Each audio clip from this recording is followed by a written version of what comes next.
یہی وجہ ہے کہ آپ دیکھیں کہ انسان سب سے زیادہ عبادتیں رمضان میں کرتا ہے۔ عام دنوں کے اندر آدمی شاید عشاء بھی نہیں پڑھتا ہوگا یا فجر بھی نہیں پڑھتا ہوگا، لیکن رمضان کے اندر آدمی عشاء بھی پڑھتا ہے، تراویح کی نماز بھی پڑھتا ہے، رات میں سونے تک 12-1 بج جاتے ہیں، پھر سحر میں اٹھ کر تہجد بھی پڑھتا ہے، سحری بھی کرتا ہے، فجر کی نماز بھی پڑھتا ہے۔ مغرب کی نماز سے لے کر اشراق کی نماز تک اگر مسلمانوں کے، ایمان والوں کے ایکٹیویٹیز کو دیکھا جائے رمضان میں تو وہ کتنی عبادتیں کرتا ہے۔ مغرب کی نماز ہو گئی، اس کے بعد اوابین کی نماز ہو گئی، پھر عشاء کی نماز، اس کے بعد تراویح کی نماز، پھر گھر چلے گئے، سو گئے۔ سونے کے اندر بھی یہ خیال ہوتا ہے، الارم لگا کر سوتا ہے، وہ لوگوں کو کہہ کر سوتا ہے کہ ذرا مجھے جگا دینا۔ اس کی پوری فکر ہوتی ہے کہ کہیں نیند لگنے کی وجہ سے میری سحری نہ چھوٹ جائے، تو سحری کی فکر کے اندر، تہجد کی فکر کے اندر سویا ہوا ہے، اور اس کی نیند بھی 100% عبادت میں لکھی جا رہی ہے۔ یہ سونا نہیں ہے، یہ سونا بھلے ہی انسان کی اپنی جسمانی ضرورت کے لیے ہے، لیکن چونکہ سونے میں بھی انسان کو سحری کا خیال ہے، سونے میں بھی آدمی کو تہجد کا خیال ہے، تو یہ سونا بھی آدمی کے لیے عبادت ہے 100%۔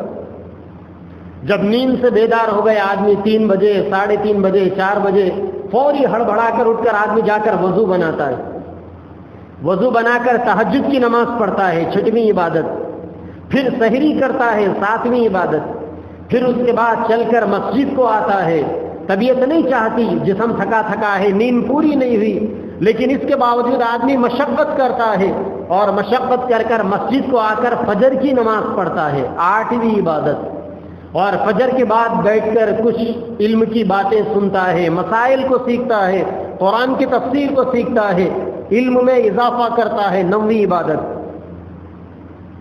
پھر اس کے بعد اشراق کی نماز پڑھ کر گھر کو جاتا ہے، 10ویں عبادت۔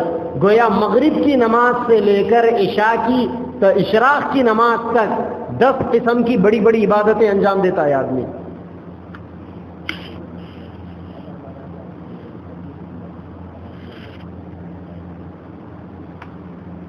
تو آپ دیکھیں کہ عام دنوں کے اندر ایک آدمی مغرب بھی نہیں پڑھتا، عشاء بھی نہیں پڑھتا، فجر بھی نہیں پڑھتا، اور رمضان کے اندر مغرب کی نماز سے لے کر اشراق کی نماز تک 10 بڑی بڑی عبادتیں ہوتی۔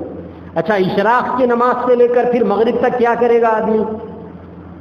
اشراق کے بعد چاشتی کی نماز ایک، ظہر کی نماز ایک، عصر کی نماز ایک۔ بڑی عبادتیں یہ 3 ہی ہے۔ اس درمیان میں اگر کوئی کرے تو ذکر و اذکار کرے یا قرآن کی تلاوت کرے۔ تو گویا عام دنوں کے اندر آدمی کی غفلت کا جو وقت تھا مغرب سے لے کر اشراق تک، سورج کے نکلنے کے بعد تک، رمضان کے اندر اسی وقت میں آدمی بڑی بڑی عبادتیں انجام دیتا ہے، اور ان عبادتوں کو ٹوٹل کر لیا جائے تو 10 قسم کی وہ عبادتیں بنتی۔ اچھا، یہ طاقت کہاں سے ہے یہ آدمی کے اندر اتنی بڑی عبادتیں کرنے کی؟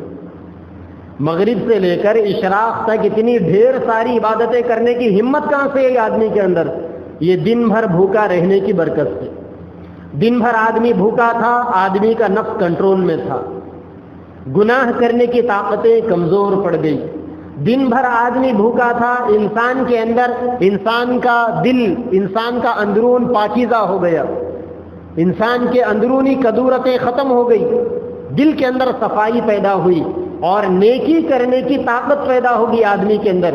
جب نیکی کرنے کی طاقت پیدا ہوئی، دن بھر بھوکا رہنے سے نیکی کرنے کی طاقت آئی، اب آدمی اپنی اس طاقت کو، اس اتھارٹی کو استعمال کر کر مغرب سے لے کر استعمال کرتا ہے، اور اشراق تک 10 بڑی بڑی عبادتیں انجام دیتا ہے۔ اور اس میں بہت سارے اللہ کے لال وہ بھی ہوتے ہیں جو 11ویں عبادت بھی کرتے ہیں، اور وہ 11ویں عبادت کیا ہے؟ رات بھر سوتے نہیں، وہ رات بھر سوتے نہیں، تراویح کے بعد گھروں کو جاتے ہیں، قرآن لے کر بیٹھ جاتے ہیں، یا بعض لوگ وہ ہوتے ہیں جو مصلی بچھا کر تہجد کی نماز شروع کر دیتے ہیں، سحر تک قرآن مجید کی تلاوت کا معمول ہوتا ہے، یا سحر تک قرآن مجید کو تراویح کے تہجد کے اندر پڑھنے کا معمول ہوتا ہے۔